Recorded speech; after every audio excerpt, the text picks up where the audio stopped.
Sweating at all? Yeah, I'm sweating a little bit.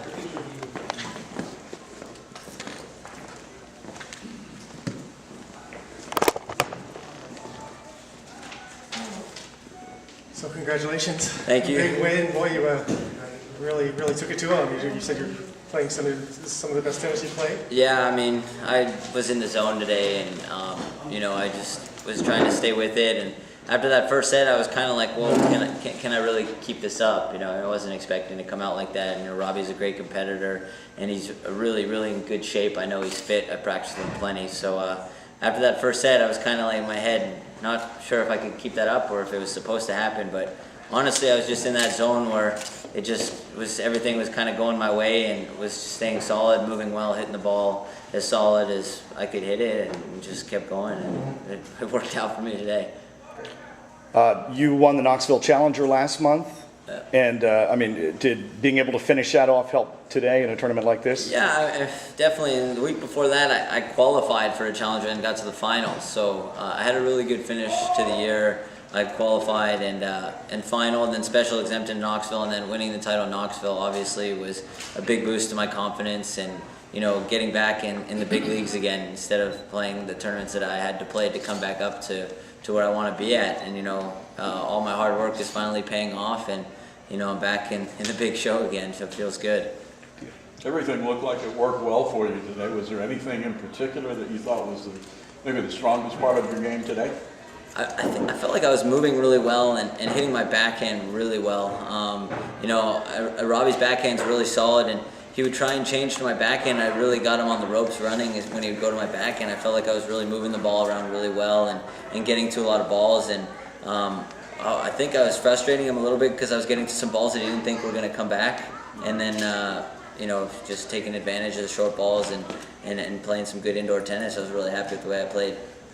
What events can you play now leading up to Australia? Are you going to play Honolulu on the way back? Or? I'll play Honolulu on the way back. I got to sit down with my coach and trainers and see what the schedule is going to be like now. The original plan was to go to Brisbane and then play Sydney or Auckland qualies and then play Aussie Open. Obviously now that I'm in main draw, it's really nice and can make the schedule that I want to make. Frees up a week for you then. Yeah, I mean, I haven't really had much of an off season, so we'll see if I just go and play Auckland or Sydney before, or if I will play Brisbane and then Sydney or Auckland and then Australian Open. It's a long way to go for just one tournament, obviously, so I'm going to play 2 for sure, maybe 3, so we'll see. And then Honolulu on the way back? Yes. Yeah, Honolulu for sure on the way back. It's a Challenger, and it shortens up the trip a little bit and coming back and not flying 16 hours, just 12 instead of 16. You were serving. I mean, it seems like you were returning serve really well. I think you only held serve once in 3 sets, which was quite impressive on your part. Talk about your return game and how you play against the serve. I don't know. I think I was just seeing the ball so well today, and wasn't trying to do too much with my returns. I was just trying to be solid out there, and I just seemed to be returning the ball pretty solidly. I mean, I was just keeping my cool and just trying to make as many balls as possible in the return. I know Robby's got a great serve. He started hitting his spots better a little bit in the second and third set, but first set I was really just zoned in and tuned into his serve, and then from then on he started hitting his spots a little bit better, and I adjusted, and it just worked out for the best today. You know that when he changed his shirt and he came out and he kind of was really aggressive and came to the net and the crowd was all cheering, did you think, oh no, just, for a split second? Or Was that after the second set? Right. Yeah, and he came, okay, yeah. he kind of came out and started serving and volleying, right, at that point? And he had changed shirts and... I was just hoping to win that game. I wanted to win that game because I knew if he held serve that game, then the crowd was really going to get behind him, and it could be a momentum swing, but I fought hard and won that game, and I think that for him it was kind of a little bit of a letdown because he came out with a lot of energy and changed it and tried to slow me down, maybe tried to ice me out a little bit, trying to go to the bathroom. It was a veteran move. But no, but I mean, I respect it. It's part of the game, and Robby's a great guy. He's a great friend of mine. So I wish him the best in 2012. So yeah, I definitely that was a big game for me to win that one for sure. Do you think it was important to come out strong as you did today and take the crowd out of the match? Yeah, I mean, I'm used to the crowd atmosphere playing college, University of Florida. We played at Georgia and at Ole Miss where the crowd was 10 times worse than that, and screaming when I tossed the ball. So obviously the crowd's a big factor, and I think it would have helped them out if they got behind them. But I'm happy with the way I didn't let them get into the match. They tried at times, and I was happy to not let them get into it.